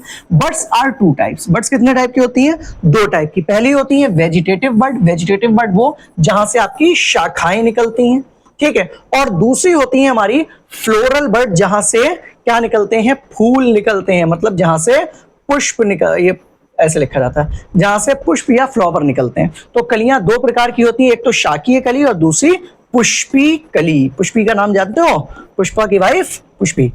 आओ आगे देखो अब जरा यहाँ पर, अगर यहाँ पर हम लोग देखें बर्ड्स को, तो दो टाइप की बर्ड्स हम लोग के सामने यहाँ डायग्राम्स में दिख रही हैं। ठीक है, बहुत टाइम लगता है यार ये सारे डायग्राम्स वगैरह सेट करने के लिए आपके, ठीक है, पीडीएफ में सारी चीजें लगाने में। तो अगर आपको ये इंफॉर्मेटिव लग रहा हो और आप चाहते हो कि इस तरीके से डायग्राम्स के साथ आपको एक एक टॉपिक एक्सप्लेन किया जाए, तो प्लीज चैनल को सब्सक्राइब करना बिल्कुल ना भूलें। और साथ ही साथ अगर आपने सब्सक्राइब कर दिया और आप अगर हमारे रेगुलर स्टूडेंट हो, मतलब डेली आप देखते हो क्लासेस और डेली आप चाहते हो कि हम ये सारी चीजें को अच्छे तरीके से पढ़ते रहें, तो प्लीज प्लीज प्लीज चैनल को सपोर्ट करते रहिए। सर शायद लाइट चली गई है, फैन ऑफ कर देगा। ठीक है, तो आपकी सपोर्ट से क्या होगा कि हम लोग बहुत आसानी के साथ में यहाँ पर सारे कामों को कर सकते हैं। ठीक है, देखो लाइट चली गई, ये पंखा बंद करवाने के बाद में फिर क्लास को कंटिन्यू करा जा रहा है, भले ही पसीना है वो बात अलग है। आओ तो अभी यहाँ पर देखो ये हमारा प्लांट है, तो अभी दो टाइप की आपने बर्ड्स पढ़ी, पहला वेजिटेटिव बर्ड शाकीय कली, दूसरा फ्लोरल बर्ड मतलब पुष्प कली। तो अभी यहाँ पर ये देखो ये जो बड है, अब ये बड आगे चलकर शाखा में चेंज हो जाएगी, मतलब यहां से एक ब्रांच बना लेगी। देखो ये बना ली, ये पत्ती निकली आई यहां से और यहां से ऐसे करके ब्रांच बना लेगी, तो ये क्या हो गई, शाकीय कली हो गई। और जो फ्लोरल बड्स हैं, फ्लोरल बड्स मतलब पुष्पी कली जो है, तो उसमें क्या है कि जैसे ये जो यहाँ पर आगे बड थी, ये बड आकर देखो किसमें चेंज हो रही है, फूल में या पुष्प में या फ्लावर में चेंज हो रही है। क्लियर। आगे देखिए अगला टॉपिक आया हम लोग का इनफ्लोरेसेंस या पुष्पक्रम। भाई साहब इसको बहुत ध्यान से समझना क्योंकि ये बहुत इंपॉर्टेंट है। पहले तो समझो पुष्पक्रम होता क्या, फ्लावर का जो पैटर्न होता है उसको क्या कहते हैं, पुष्पक्रम या इन्फ्लोरेसेंस बोलते हैं। जैसे आपने कहीं पर भी कोई अगर पेड़ देखा हो, ये सपोज करो आपने पेड़ देखा, अब इस पेड़ के अंदर आपने देखा होगा एक फूल यहां निकला, दूसरा फूल यहां निकला, तीसरा फूल यहां निकला, चौथा फूल यहां निकला। या आपने कोई दूसरा पेड़ देखा हो, उसमें आपने ऐसे करके भी देखा होगा कि ये पेड़ है, अब इस पेड़ के अंदर एक फूल, फिर यहीं से दूसरा फूल, फिर यहीं से तीसरा फूल, फिर यहां से चौथा फूल। या आप ऐसे करके भी देख सकते हो, कुछ पौधों के अंदर देखे होंगे आपने इस टाइप के पेड़, अपने घर में देखो गमले बमले लगे हो तो उनके अंदर आप ये सारी चीजें देखो कि कुछ ऐसे होंगे जहां पर यहां पर फूल, यहां पर फूल, यहां पर फूल, यहां पर फूल, इस तरीके से भी हो सकते हैं। तो ये जो अलग अलग पैटर्न है फ्लावर्स के निकलने का, फूलों के ग्रो करने का, उसको कहते हैं हम लोग पुष्पक्रम, या उसको क्या कहते हैं हम लोग, इनफ्लोरेसेंस बोलते हैं। ठीक है, तो आओ चलो देखें क्या होता है इनफ्लोरेसेंस और कितने टाइप का होता है। Inflorescence is the arrangement of flowers on the floral axis. मतलब क्या हुआ कि जो आपका पुष्पक्रम है वो पुष्पधरी पर फूलों की व्यवस्था को कहते हैं। मतलब जैसे सपोज करो यहां पर क्या है, यहां पर आपके इस तरीके से कोई एक प्लांट है, अब उस प्लांट की जो व्यवस्था है, ठीक है, उस प्लांट में जो व्यवस्था है किसकी, फ्लावर्स की, जैसे ये आपकी कौन हो गई, आपकी मेन स्टेम हो गई। अब इस स्टेम पर फ्लावर किस तरीके से व्यवस्थित है, किस तरीके से अरेंज है, उसको क्या कहेंगे हम लोग, इन्फ्लोरेसेंस कहेंगे। अब हम लोग को देखना है टाइप्स ऑफ इन्फ्लोरेसेंस, मतलब इन्फ्लोरेसेंस के पुष्पक्रम के प्रकार, कितने प्रकार का पुष्पक्रम होता है। तो बेसिकली अगर यहाँ पर पहले तुम डायग्राम के थ्रू देखो तो आपको दो टाइप के पुष्पक्रम, दो टाइप के इन्फ्लोरेसेंस आपको देखने को मिलेंगे। एक होता है रेसीमोस, कौन सा होता है, रेसीमोस, और दूसरा कौन सा होता है, साइमोस। दूसरा कौन सा है, साइमोस। ठीक है, तो अभी यहां पर अगर आप ध्यान से देखोगे जो रेसीमोस क्रम हम लोग को दिख रहा है उसमें देखो एक फ्लावर ये दिख रहा है, दूसरा फ्लावर ये दिख रहा है, तीसरा फ्लावर ये, चौथा फ्लावर ये, फिर ये, फिर ये, फिर ये, फिर ऐसे करके ये स्टेम बढ़ती रहेगी और फ्लावर बढ़ते रहेंगे। मतलब हमें कोई भी ऊपर निकला हुआ फ्लावर नहीं दिख रहा, तो हम यहां पर कह सकते हैं नो टर्मिनल फ्लावर। मतलब कोई भी यहां पर ऐसा फ्लावर नहीं है जो बिल्कुल पुंछी पर ऊपर निकल आए। अगर यहां पर पुंछी पर फ्लावर निकल आता तो इसकी वृद्धि क्या होती, ग्रोथ क्या होती, रुक जाती। क्योंकि पुंछी पर फ्लावर नहीं निकला तो इसकी ग्रोथ होती रहेगी और इसमें और फ्लावर्स आते रहेंगे। यहां पर अगर हम लोग देखें साइमोस में तो यहां पर एक फ्लावर ये आया, एक फ्लावर ये आया, और फिर देखो ये फ्लावर यहां ऊपर आ गया। तो अब इसकी वजह से क्या होगा कि ग्रोथ ऊपर की तरफ अब नहीं होगी, तो यहां पर टर्मिनल फ्लावर प्रेजेंट है, यहां पर टर्मिनल फ्लावर अब्सेंट है, और टर्मिनल फ्लावर के पाए जाने की वजह से साइमोस की वृद्धि ज्यादा आगे तक नहीं हो पाती है। ठीक है, तो अब यहां पर आप देखो जल्दी से, पहला कौन सा है हमारा, रेसीमोस इन्फ्लोरेसेंस, जो भी आपने डायग्राम में देखा। तो in this type of main axis continue to grow, तो इसमें क्या है कि जो मुख्य एक्सिस है वो लगातार बढ़ता रहता है। तो आप यहां पर देख सकते हो कि लगातार मुख्य अक्ष बढ़ता रहेगा। और इसमें साइमोस इन्फ्लोरेसेंस में क्या होगा कि मुख्य अक्ष लगातार वृद्धि नहीं करेगा, मुख्य अक्ष लगातार बढ़ता हुआ नहीं रहेगा। ठीक है, तो देखिए यहां पर क्लियर क्या बोला गया है कि इस प्रकार में मुख्य अक्ष बढ़ता रहता है। Flowers develop in acropetal succession. यहां पर एक्रोपेटल, ये शब्द जरूर ध्यान रखना कि जो पौधे विकसित होते हैं वो एक्रोपेटेलस होते हैं। साइमोस में यही शब्द बेसिपेटेलस कहलाएगा। तो एक्रोपेटेलस का मीनिंग क्या होता है कि जहां पर ओल्ड फ्लावर मतलब जो पुराने पौधे हैं वो कहाँ होते हैं, नीचे होते हैं, और जो न्यू फ्लावर आते हैं वो कहाँ आते हैं, ऊपर आते हैं। तो ये बात कहलाती है एक्रोपेटेलस। तो फ्लावर डेवलप इन एक्रोपेटेलस सक्सेशन, एक्रोपेटेलस का सक्सेशन में ग्रो करते हैं, मतलब फूल नीचे से ऊपर के क्रम में विकसित करते हैं, मतलब नीचे पुराने और नए ऊपर की तरफ आते हैं। अब कौन कौन से पौधों के अंदर आपको ये चीज दिख सकती है, सरसों में, मस्टर्ड में दिख सकती है, रेडिश मतलब मूली के अंदर आपको ये पैटर्न दिख सकता है। इसके अलावा जो हमारा दूसरा क्रम है इन्फ्लोरेसेंस का वो कौन सा है, साइमोस इन्फ्लोरेसेंस, मतलब साइमोस पुष्पक्रम। अब इन this type the main axis stop growing after the producing a flower. इस टाइप में क्या होता है कि जो मुख्य अक्ष है वो रुक जाता है। ठीक है, क्यों रुक जा रहा है, अभी आपने देखा था साइमोस में कि साइमोस में एक फ्लावर यहां निकल आया था और ये वाला फ्लावर क्या कहलाता है, टर्मिनल।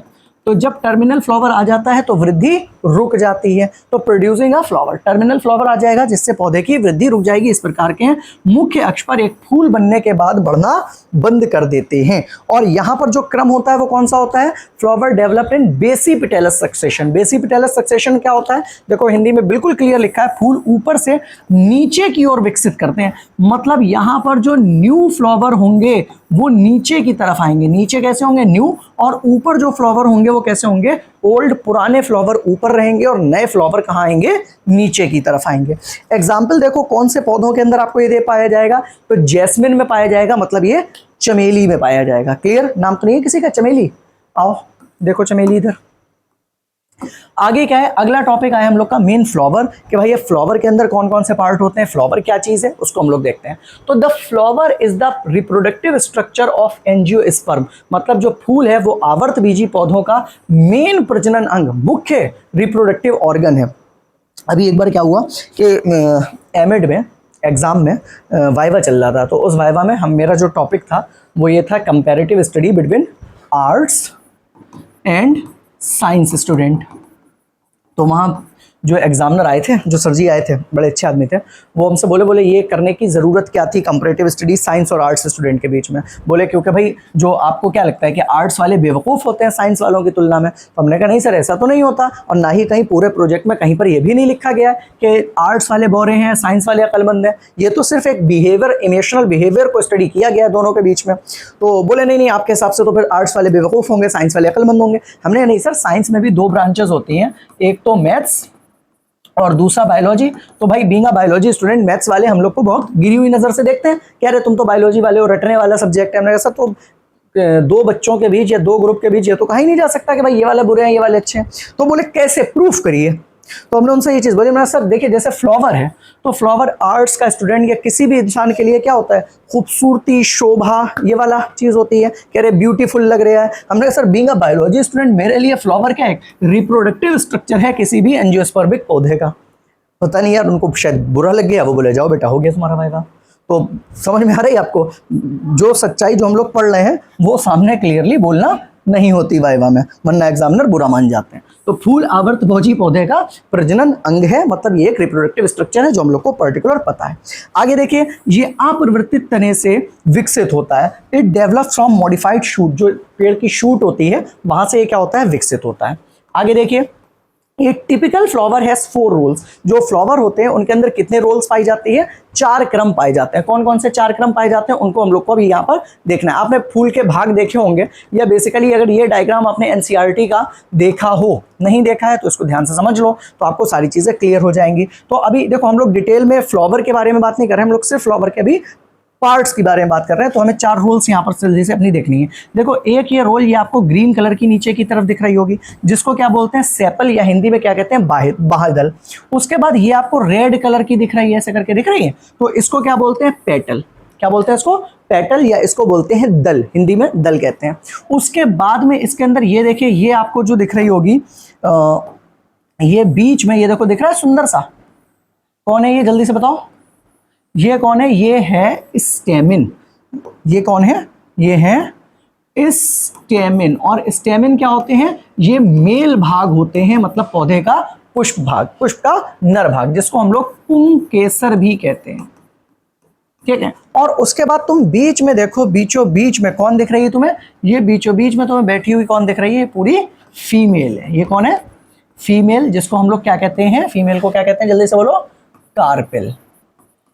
ठीक है, तो ये कौन हो गई हमारी फीमेल कार्पेल, या हिंदी में इसको जायांग भी कहते हो, या स्त्री केसर भी कुछ लोग बोलते हैं। ठीक है, स्त्री केसर। तो यहाँ पर 4 पार्ट हो गए किसी भी पौधे के अंदर। कौन कौन से 4 पार्ट हो गए फ्लावर के अंदर, पहला कौन सा हो गया, सेपल, दूसरा पेटल, तीसरा मेल स्टेमिन, और चौथा फीमेल कार्पेल या जायांग। ठीक है, अब आगे आओ। तो यहाँ पर देखो, जो हम लोग को पूरा हम लोग ने स्ट्रक्चर पढ़ा है, ठीक है, उसमें हम लोग के पास 4 पार्ट्स हैं। अब 4 पार्ट्स में देखो, पहला इन्होंने जो नाम रखे हैं वो क्या है, कैलिक्स। अब कैलिक्स क्या होता है, देखो इधर ध्यान से, जो आपने यहाँ पर ये सेपल देखा, अब ये सेपल एक थोड़ी ना होगा, ये सेपल का तो कई एक ग्रुप होगा ना, 3, 4, 5 अलग अलग पौधों में अलग अलग नंबर।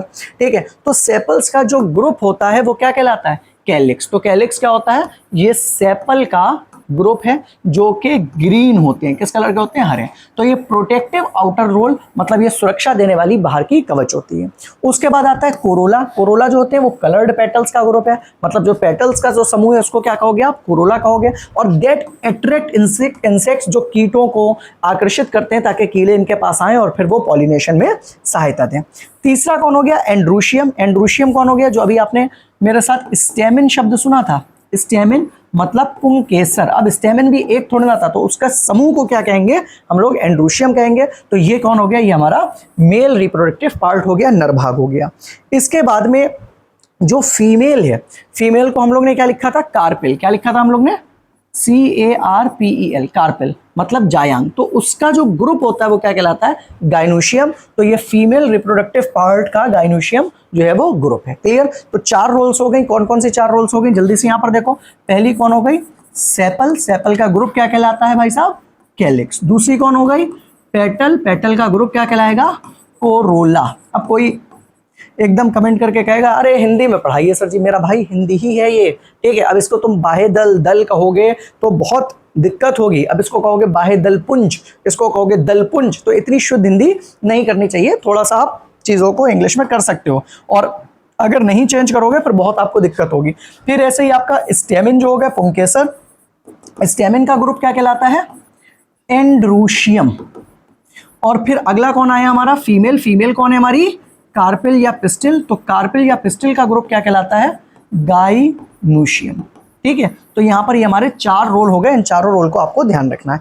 अब अगला टॉपिक आ रहा है हमारे पास, फ्लावर किसमें चेंज होता है, फ्रूट में। तो अगला टॉपिक क्या हो गया, फ्रूट। अब फ्रूट क्या है, देखो जो आपने फीमेल पार्ट पढ़ा, फीमेल पार्ट में जिसको हम लोग जायांग बोल रहे हैं, ठीक है, उसमें 3 भाग आपको ऐसे करके देखने को मिलेंगे।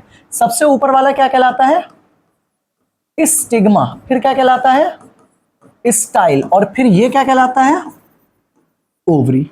ठीक।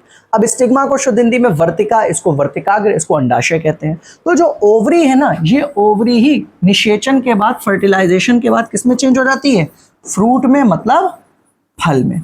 तो अब अगर आपसे कोई पूछे कि फ्रूट या फल क्या है, तो आपको सीधे सीधे दिख रहा है कि fruit is the mature ovary, मतलब पकी हुई ओवरी को ही क्या कहते हैं, फ्रूट कहते हैं। फॉर्म्ड आफ्टर फर्टिलाइजेशन, जो निषेचन के बाद बनती है। तो फल निषेचन के बाद बनने वाला परिपक्व अंडाशय होता है। क्लियर इतनी बात। आगे देखिए, तो ये है पूरे फ्लावर का, सॉरी फ्रूट का स्ट्रक्चर। तो अब फ्रूट में आपको पता है, देखो बेसिकली क्या होता है कि फल, ये पहचान लिया, एम फॉर मैंगो, मैंगो माने सेब। तो मैंगो माने सेब होता है, सच बताओ। ये देखो, ये पूरा, अब फल के ऊपर आप अगर देखो तो आपको कई कवरिंग्स दिखेंगी। तो फल के ऊपर, किसी भी फल के ऊपर जो बाहरी कवरिंग दिखती है, जैसे आम है, आम आप खाते हो, तो आम का जो आप छिलका छीलते हो, वो सबसे बाहरी कवर क्या होता है, पेरिकार्प, जिसको बोलते हैं फल भित्ति। अब उसके बाद में अंदर जो होता है वो क्या होता है, एक लेयर होती है, ठीक है, बहुत पतली सी थिन सी लेयर होती है, जिसको हम लोग क्या बोलते हैं, एपिकार्प या बाह्य फल भित्ति। ठीक। अब उसके बाद आपको आम के अंदर ये देखो, ये जो फ्लैश दिख रहा है, ये जो येलो कलर का मटेरियल दिख रहा है, जिसको आप खाते हो मजे मजे से, तो ये क्या कहलाता है, मीजोकार्प कहलाता है। ठीक है। अब मीजोकार्प के बाद में जो अंदर का पोर्शन है, जिसमें आपकी गुठली निकलती है, देखिए गुठली तो देखी होगी सभी लोग ने। तो जो गुठली होती है, ये देखो, ये पूरी गुठली, ये पूरी गुठली का पार्ट क्या कहलाता है, एंडोकार्प कहलाता है। और फिर एंडोकार्प के अंदर क्या होता है, बीज होता है, मतलब गुठली के अंदर आपका क्या होगा, बीज होगा। तो यह एमसीक्यू बन सकता है कि भाई कौन सा भाग आप फल में या आम में स्पेशली खाते हो। तो हम लोग ज्यादातर पौधों में मीजोकार्प भाग को ही खाते हैं, तो यही खाने योग्य या ईडेबल भाग है। ठीक है। फिर आता है हमारा एक दूसरा topic important, cross section of legume fruits. मतलब ये तो हमारा एक नॉर्मल फ्रूट है, डूब फ्रूट, और ये कौन सा है, लेग्यूम फ्रूट है। तो यहाँ पर फिलहाल मेरे को लेग्यूम फ्रूट तो मैं नहीं दिखाना था, हमें यहाँ पर इसको इस वजह से रखा गया है कि एक टॉपिक आपका आएगा जिसको कहते हैं प्लेसेंटा। हमें यहाँ पर प्लेसेंटा को देखना है, जिससे एमसीक्यूज बहुत बार बनते हैं एग्जाम में, उसको आप समझ लो। जो बीज होते हैं, जैसे ये सपोज करो, ये एक बीज, ये एक बीज, ये एक बीज, ये एक बीज, ये एक बीज, ये एक बीज, ये एक बीज। तो फलों के अंदर बीजों का जो अरेंजमेंट होता है, और बीज जुड़े किससे होते हैं, ठीक है, ओवरी के साथ में। बीज किससे जुड़े होते हैं, ओवरी के साथ में। बीज ओव्यूल है। तो बीज का मतलब ओव्यूल का जो अरेंजमेंट होता है, अरेंजमेंट मतलब जो उसका क्रम है अंदर, वो क्रम यहाँ पर जो है अरेंजमेंट, वो कहलाता है प्लेसेंटा। मतलब ओव्यूल का जो व्यवस्था होती है उसको क्या कहते हैं, प्लेसेंटा कहते हैं। बेसिकली प्लेसेंटा, फिलहाल हम लोग को यहाँ पर प्लेसेंटा को बहुत डिटेल में नहीं करना है, लेकिन फिर भी आप ध्यान रखना कि प्लेसेंटा हमारा 5 टाइप का होता है। कितने टाइप का होता है, 5 टाइप का। पहला होता है हमारा मार्जिनल प्लेसेंटा, फिर होता है हमारा बेसल प्लेसेंटा, फिर होता है हमारा एक्साइल प्लेसेंटा, फिर होता है हमारा फ्री सेंट्रल प्लेसेंटा, और एक कौन सा होता है, मार्जिनल हो गया, बेसल हो गया, एक्साइल हो गया, फ्री सेंट्रल हो गया, 4 हो गए। एक कोई और भी होता है, कौन सा होता है, अरे बिल्कुल नाम नहीं ध्यान आ रहा है। चौथा कौन सा होता है सर, प्लेसेंटा। चलो भाई, फिफ्थ वाले का नाम हमें नहीं ध्यान आ रहा है। 1 2 3 4 हमने लिख दिए हैं आपके लिए। तो फिफ्थ वाले का नाम जल्दी से बताओ और कमेंट बॉक्स में लिखकर बताओ कौन सा होता है। अब नहीं ध्यान आ रहा है यार, गूगल थोड़े ना जो एकदम से सारी चीजें मैं रटी हुई हूँ, ठीक है। अभी देख सकते हैं, फिलहाल गूगल कर सकते हैं, लेकिन आपको आप जब तक कमेंट बॉक्स में लिखकर बताओ कि कौन सा प्लेसेंटा पांचवा हमारा रह गया। एक अब जब तक नाम नहीं ध्यान आएगा तब तक चुल मचती रहेगी मेरे के कौन सा है कौन सा है। तो it protect seeds and help in seed dispersal. तो ये किसमें हेल्प करते हैं, ये बीज के डिस्पर्जल में, कि यहाँ से बीज फैले और बीजों का प्रसार हो। तो ये बीज की रक्षा करता है और बीजों के प्रसार में सहायता देता है। फिर आता है हमारा टॉपिक टाइप्स ऑफ फ्रूट्स। फल कितने प्रकार के होते हैं और कौन कौन से फल हम लोग खाते हैं, ठीक है, कौन कौन से फल हम लोग देखते हैं। तो अभी यहाँ पर है पहला सिंपल फ्रूट। ठीक, सिंपल फ्रूट क्या होता है, develop from a single ovary. वो फ्रूट जो केवल एक ही ओवरी से विकसित हो उनको हम लोग क्या कहेंगे, सिंपल फ्रूट कहेंगे। दूसरा टॉपिक दूसरे टाइप का फ्रूट आ गया हमारा एग्रीगेट फ्रूट। एग्रीगेट फ्रूट क्या होता है, develop from many ovaries of a one flower. मतलब एक ही फूल की कई अंडाशयों से जो विकसित होगा उसको क्या कहोगे आप, एग्रीगेट फ्रूट कहोगे। और एक ही ओवरी से जो विकसित हुआ है उसको आप क्या नाम दोगे, उसको आप कहोगे सिंपल फ्रूट। एक तीसरा टॉपिक आया जिसको हम लोग कहते हैं मल्टीपल फ्रूट। अब मल्टीपल फ्रूट क्या है, ठीक है, मल्टीपल फ्रूट क्या है, develop from a group of flowers. जो कई एक फूलों से कई एक फ्लावर आपस में जुड़कर जिससे पूरा डेवलपमेंट करते हैं फ्रूट का, उसको क्या कहेंगे हम लोग, मल्टीपल फ्लावर कहेंगे, ठीक है, जिसको बहुफल कहते हैं। इसका एग्जांपल आपका होता है जैक फ्रूट। देखा आपने जैक फ्रूट, क्या होता है जैक फ्रूट, कटहल, कट ऐसे लिखते हैं ना, कटहल, ठीक है। तो वो कई एक फ्लावर से मिलकर बना होता है। अब आगे हमारा अगला टॉपिक आया types of placentation. Types of placentation मतलब प्लेसेंटा कितने प्रकार का होता है, जो अभी हम आपको आगे पहले मतलब बता रहे थे। तो प्लेसेंटा क्या होता है, ओव्यूल का अरेंजमेंट, के ओव्यूल कैसे ओवरी के साथ जुड़े हुए हैं उसकी व्यवस्था को क्या कहेंगे हम लोग, प्लेसेंटा कहेंगे। अब दे इंक्लूड, अब इनके जितने भी पार्ट्स हैं प्लेसेंटा के, अरे यार ये स्लाइड रिपीट हो गई, धोखे से हमने वही डायग्राम को 2 बार लगा दिया, कोई मसला नहीं है, ठीक है। आओ, तो यहाँ पर हम लोग के 5 टाइप के जो प्लेसेंटा हैं, जिसमें पहला कौन सा प्लेसेंटा है हमारा, मार्जिनल प्लेसेंटा। मार्जिनल प्लेसेंटा में क्या होता है, ovule arrange along the margins. Ovule कहाँ लगे होते हैं, मार्जिन्स पर लगे होते हैं। तो अगर इसको आप देखो मटर के पौधे के अंदर आप इसको देख सकते हो, तो ये सपोज करो ये कोई मटर की फली है, बड़ी गंदी मटर की फली बनाई, ऐसे तो नहीं होती, ऐसे ही होती है मटर की फली। तो हमने बेसिकली मटर को ऐसे करके देखा होगा ना, ठीक है। तो मटर आपने ऐसे करके देखी होगी, तो ऐसे करके बीच से अगर आप उसको खोल दो, ओपन कर दो, तो ऐसे होगी। तो हमने एक साइड फाड़ दिया, सिर्फ एक साइड हम देख रहे हैं मटर का, ठीक है। अब इसके अंदर अगर तुम देखो तो जो सीड लगे होते हैं वो कैसे होते हैं, ऐसे करके तो लगे होते हैं। तो ये जो मटर है ये कैसे मार्जिन्स पर लगे हैं, तो इसको बोलते हैं मार्जिनल प्लेसेंटा। दूसरा आता है हमारा axile placenta. Ovule attach to the central axis. अब इसमें क्या होता है कि जितने भी ओव्यूल्स होते हैं वो यहाँ पर ऐसे करके सेंट्रल के साथ ऐसे करके लगे होते हैं, ठीक है। तो ये क्या हो गया हमारा एक्साइल प्लेसेंटा हो गया। इसमें एक्साइल प्लेसेंटा में तुम्हारा एग्जाम्पल जो है वो नींबू आता है। ये नीट में शायद लास्ट ईयर क्वेश्चन आया था कि एक्साइल प्लेसेंटा कोई एग्जांपल्स बताइए, तो इसमें नींबू आता है, टमाटर आता है और चाइना रोज आता है। 3 एनसीईआरटी में इसके एग्जांपल्स दे रखे हैं। तो ये बहुत इंपॉर्टेंट प्लेसेंटा होता है और ये बीएससी के लिए बहुत इंपॉर्टेंट क्वेश्चन इस बार का बन सकता है। अगला देखिए आप, पेराइटल प्लेसेंटेशन। पेराइटल प्लेसेंटेशन जो होता है ये रह गया था, 5वां वाला जो छोड़ा था ना, ठीक है। हमने marginal, basal, axile, free radical आपको बताया था, और ये रह गया था parietal placenta. Ovules attach to ovary wall. यहां पर क्या होता है कि जो ओव्यूल होते हैं वो भित्ति के साथ, इधर की साइड में भित्ति के साथ जुड़े होते हैं, ठीक है। तो उसको क्या कहते हैं हम लोग, पेराइटल प्लेसेंटा कहते हैं, ध्यान रखना। इसके बाद में अगला हमारा आया free central placenta. Ovule on central column. अब फ्री सेंट्रल में क्या होता है, ओव्यूल्स जो प्रेजेंट होते हैं वो कहां होते हैं प्रेजेंट, ऐसे करके बीच में होते हैं इस तरीके से, लेकिन ऐसे करके चेंबर की फॉर्म में प्रेजेंट होते हैं। तो फ्री सेंट्रल प्लेसेंटा में बीजांड केंद्रीय भाग पर, स्तंभ पर पाए जाते हैं, ठीक है। बेसल यहां पर प्लेसेंटा नहीं बताया है। बेसल आप ध्यान रखना, बेसल प्लेसेंटा बिल्कुल ऐसे जैसे आप सिंपल सी ओवरी देखते हो कोई, जैसे स्टिग्मा स्टाइल ओवरी, तो ऐसे यहाँ पर ऐसे चिपका हुआ जो ओव्यूल जो हम लोग बनाते हैं ऐसे बेस पर, उसको बेसल प्लेसेंटा बोलते हैं। आगे बढ़े हम लोग, अगला क्या टॉपिक है हम लोग का, सीड। सीड क्या होता है भाई साहब? बीज। तो अब बीज क्या है? Seed is a fertilised ovule. जैसे अभी हम लोग ने यहां पर बात करी कि ये स्टिग्मा, ये स्टाइल, ये ओवरी, सभी को पता है। तो ओवरी किस में बदल जाती है? फ्रूट में। ठीक, ऐसे ही यहां पर अंदर, ऐसे ही यहां पर अंदर जो ओव्यूल प्रेजेंट होता है, ठीक है, वो ओव्यूल मतलब हिंदी में कहते हैं ओव्यूल को बीजांड। क्या कहते हैं? बीजांड। ठीक है, अब ओव्यूल जो होता है वो चेंज हो जाता है किसमें? सीड में, मतलब बीज में। तो a seed is a fertilised ovule that developed into new plant. जो नए प्लांट में मतलब बीज विकसित हो जाता है, तो ओव्यूल ही हम कह सकते हैं कि नए पौधे में विकसित हो जाएगा निषेचन के बाद। अब सीड के अंदर क्या क्या चीजें पाई जाती हैं? सीड के अंदर तो बहुत चीजें होती हैं। तो सीड में, क्योंकि सीड से ही नया प्लांट बनेगा, तो जाहिर सी बात है सीड में क्या होगा? एम्ब्रियो होगा, मतलब भ्रूण होगा, जहां से नया बेबी डेवलप होगा, नया प्लांट डेवलप होगा।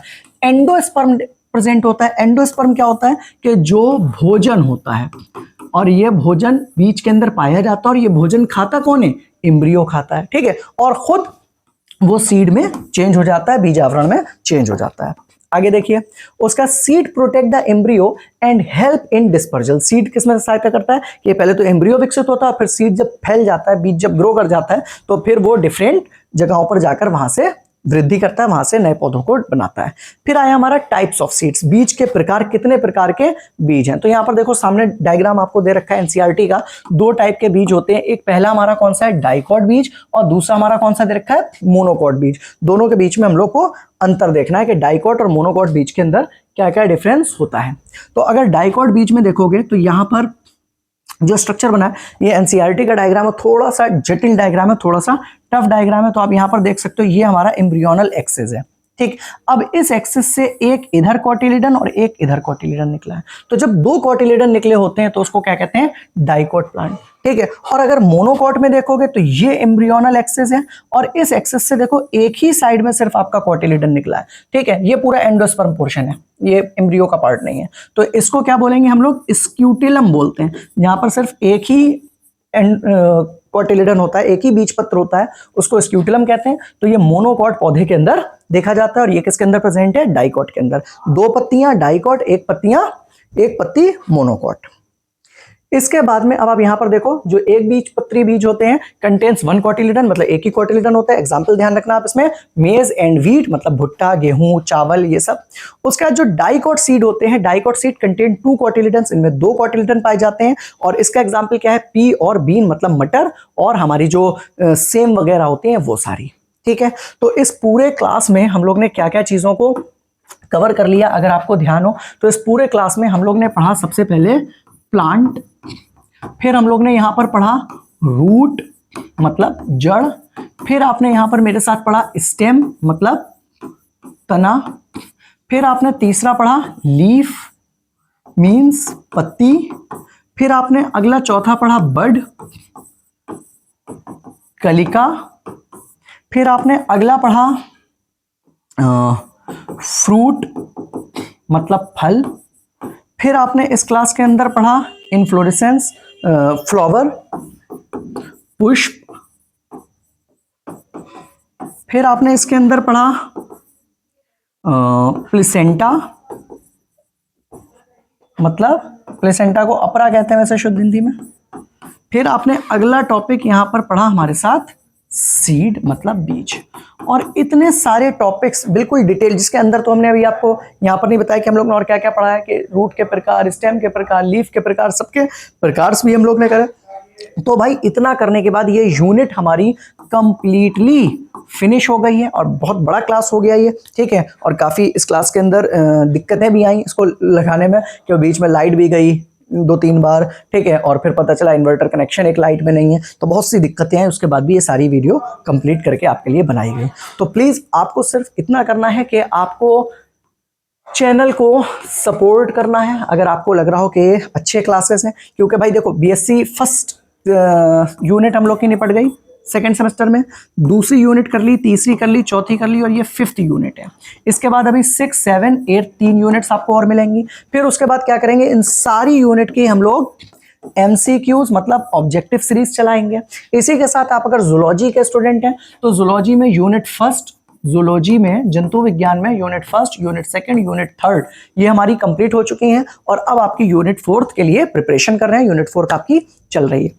इनके बाद में हम लोग स्टार्ट करेंगे केमिस्ट्री की, बीएससी सेकंड सेमेस्टर की कंप्लीट केमिस्ट्री के लिए। ठीक है, तो आपके एग्जाम्स अगर अप्रैल में हैं, ठीक है, और कुछ यूनिवर्सिटी में मई में, जून में भी होंगे, तो उससे पहले पहले हम लोग कोशिश करेंगे सारी चीज़ों को कवर कर लें। साथ ही साथ जो मैथ्स बैकग्राउंड के स्टूडेंट हैं, आपके कोई दोस्त वगैरह हो, जाहिर सी बात है आपके पास तो नहीं होगा वो सब्जेक्ट, ठीक है, तो जो मैथ्स बैकग्राउंड के स्टूडेंट्स हो आप उनको इन्फॉर्म कर सकते हो कि उनके लिए फिजिक्स की क्लासेस भी कंटिन्यू चल रही हैं और फिजिक्स का भी एक अलग से पूरी प्लेलिस्ट बनी हुई है। जैसे आप देखो बॉटनी की आपकी पूरी प्लेलिस्ट बनी हुई है, ठीक है, जैसे आपको लिए जूलॉजी की पूरी प्लेलिस्ट बनी हुई है, वैसे ही आपकी फिजिक्स की भी एक प्लेलिस्ट बनी हुई है जिसमें आपकी यूनिट फर्स्ट कंप्लीट हो गई है, यूनिट सेकंड उसमें चल रही है, यूनिट सेकंड कंप्लीट हो गई है और यूनिट थर्ड आज उसकी बनकर अपलोड हो जाएगी। क्लियर? तो भाई सारी चीजें आपके लिए बिल्कुल फ्रीली हो रही हैं A to Z। बस आपको क्या करना है, प्रिपरेशन करनी है अच्छे तरीके से और बेहतरीन तरीके से आपको एग्जाम्स देने हैं। All the best.